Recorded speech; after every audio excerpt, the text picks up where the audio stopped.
Good morning, or depending when you're watching this, good afternoon, good evening, or good night. My name's Ross, and as always told out of Abusive Radio. So today, I'm going to do something that I quite like doing, to be honest. I am going to answer a question that one of you lovely people went and asked on one of my videos. Now, for the life of me, I can't find it now. I get way too many comments. If I don't screenshot it at the time, it's gone forever. Although, you guys are awesome and asking all these questions and leaving all these comments. Please keep doing so. I always love reading them. But I basically asked, and a bunch of people liked it, so it seemed like something you want to hear an answer to. What do you think of raffles? Are raffles for Pokémon TCG products a good thing? And my answer is sometimes inarguably yes, sometimes inarguably no, and sometimes it falls somewhere in the middle. So, when am I a fan? Well, it's like I've talked about many times on this channel, but when you have what are often referred to as lotteries on the Japanese Pokémon Center website, I like these. Now, I enter them and I never win them, and that's a little bit sad. The one for the gold box, the one for the VMAX Lottery, VMAX Climax, I'm waiting to hear back from. The 25th anniversary set, lost that one. The Fusion Arts, I lost that one. But essentially what these are is on the Pokemon Center over in Japan, you can put your name down if you've got an account, and they will pick people at random and give you a chance to buy the products. You don't have to put your name down, but if you do put your name down and you are selected, you get a chance to buy the products at retail price.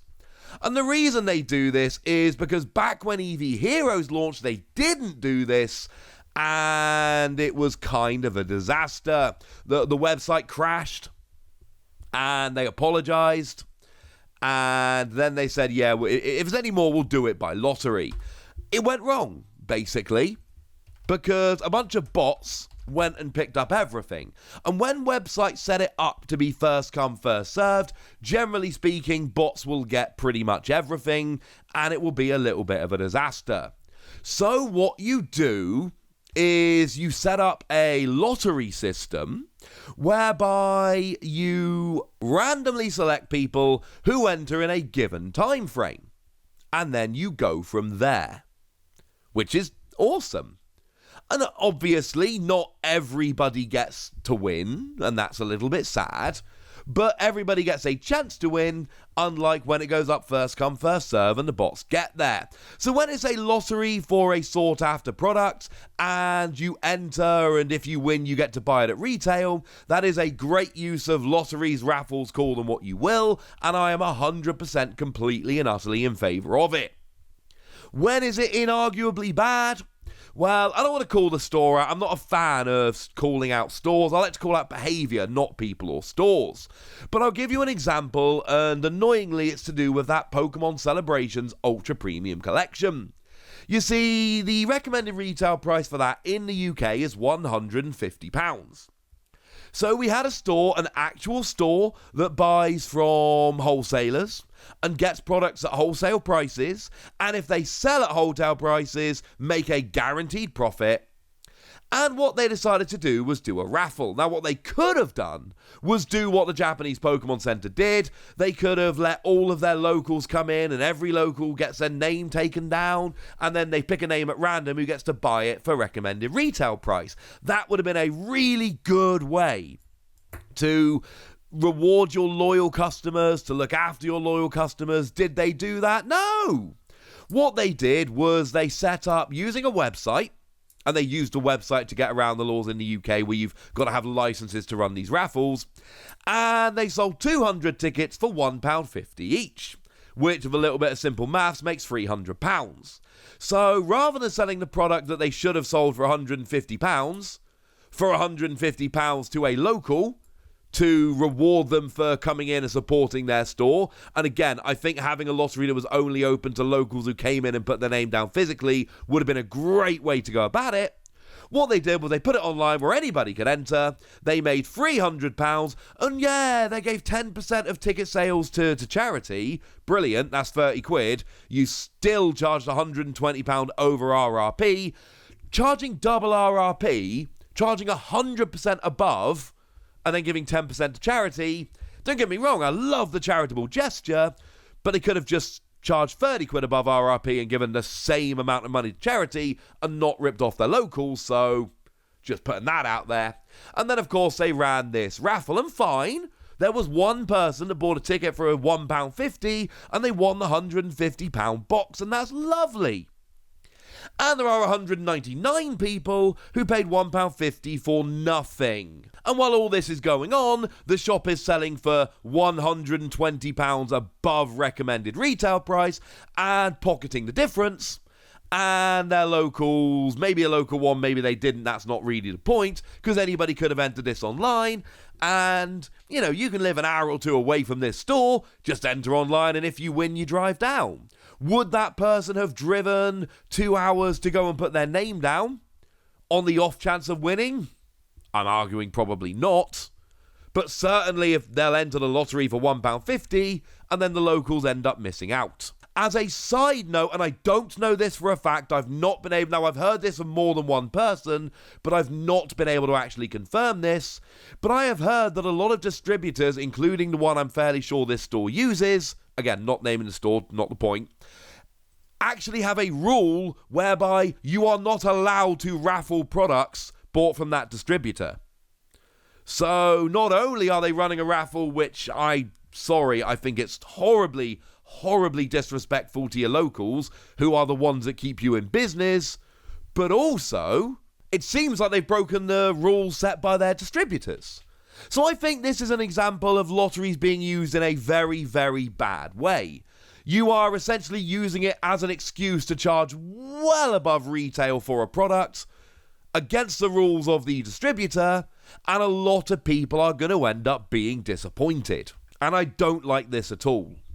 Giving out free tickets for people to win the chance to buy it at retail, like they do on the Pokémon Center in Japan, I think is a great way to do it. I think making it so you had to come down and put your name in person, so it was only locals that would really end up entering, I think would be the perfect way to do it. But I think this is a great example of lotteries being used in a very, very bad way to justify selling products for well above RRP. And again, if we let these stores just do that, they will keep doing it. The next time there is a short printed sought after Pokemon product, you better believe this store is going to be running a lottery to do it, because they just ran a lottery and charged double RRP, when what they really should have been doing was selling it at RRP to the locals who are keeping them in business, because, well, that's what good stores do now, don't they? Although, to be fair, the Ultra Premium Collection has turned into a good way to tell how good your local game store is. I mean, there was one game store in the UK, again, I've not been able to corroborate this, but the rumours I'm hearing, and again, heard from more than one person, is that they went and sold their boxes at more than double RRP at London Comic Con, but they have locals who live near their store, and most of the stores got sent free from the distributor in the UK. So, I don't know for a fact, but it certainly sounds, everything I'm hearing is essentially that instead of selling to their locals, they went and sold at London Comic Con for more than double RRP. Like, I cannot be the only one that thinks that's a terrible, terrible way to treat your customers who keep you in business all year round. And then we get to razzes. I've been banned from every Razz group I've ever been in. And the reason I get banned from every Razz group is because I point out that running lotteries on social media under UK law is actually illegal. Razzes, for people that don't know, you'll take a sought after card, something like the alternate art Moltres from Chilling Reign I saw somebody doing the other day, and you run it like a lottery. So, you know, it's a card that's worth, I don't know, maybe 60 to 80 quid, depending on how people are feeling. And so what you do is you go and sell 100 tickets for £1 each. You get to essentially sell that card for more than it's worth.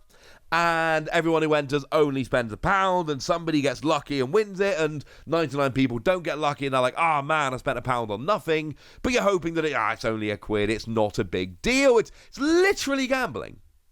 And there is a reason these things are illegal under UK law, because it's not a good thing. I mean, you could have people out there that are entering these razzes on a daily basis and spending hundreds of pounds and getting absolutely nothing back, because in the example I gave you a minute ago, you have a 1% chance of winning that Galarian Moltres. Well, that's not a good chance, ladies and gentlemen. Now, I am a law teacher by trade. However, I am not a lawyer and nothing in this video should be taken as legal advice. I'm just making an entertaining videos talking about the merits or otherwise of lotteries. Don't take any of this as legal advice. I'm just showing you examples. Always consult a solicitor. However, if we do go to the Gambling Commission website, and this is UK law, I'm not up on US law, I'm sorry. I'm giving an example from the UK, other territories will differ. But on it clearly says, be aware that lotteries also include raffles, sweepstakes, and some competitions. You may have seen lotteries being run on social media, but this does not mean they're being legally run. You need a license to run an online lottery. This includes lotteries on social media, auctions or selling sites, fundraising platforms, and live streaming platforms. Basically, if it's a random person running a razz on Facebook in the usual way, i.e. taking a pound of 100 people, giving them a card, the likelihood is that's actually illegal gambling. Now, there's a big question as to whether the Gambling Commission care about enforcing it, etc. Although, you'll probably know razz groups that used to exist on Facebook and don't exist anymore. I know a few. Anyone want to guess what happened to those groups? Just putting that out there. Incidentally, it wasn't me. I don't work for the Gambling Commission. But, you know, whenever I see a razz group that used to exist that doesn't exist anymore, I'm going to let you in on a secret.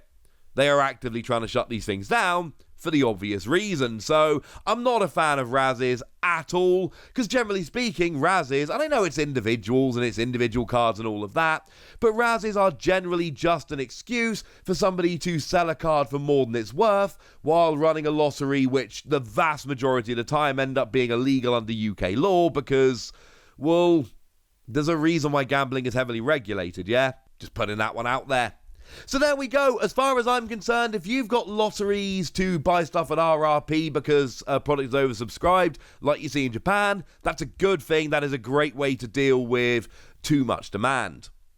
If you've got shops selling above RRP using a lottery, and to be fair, shops generally, there are ways around it. And like I say, the examples I've used from shops here, I have been doing it above the board, and I've looked into how they've done it, and they're absolutely right. They are within the bounds of the rules. I just think it's a horrible way to treat your customers. And razzes on social media. I know a lot of people do razzes, and I'm sure some of you watching this do razzes and have no problem with them. That's up to you. I'm just telling you my opinion of it. And it's basically one person getting a bargain, a lot of people getting disappointed, and somebody selling a card for far more than it's worth. With the upshot being that a whole bunch of people end up being disappointed. I cannot be the only one that's not a fan of that. So there we go, ladies and gentlemen. As always, this is my opinion. I was asked it. I have shared it. But if you want to share your opinion, whether it agrees or disagrees, let me know in the comment section. Go nuts! Be nice! And then make sure you like this video, subscribe to this channel, follow me on Twitter at TheWasi, and Twitch for some live action at twitch.tv/PTCG Radio. If you want to support the channel, get some bonus podcasts and all that good stuff, head on over to patreon.com/PTCG Radio, where you can do exactly that.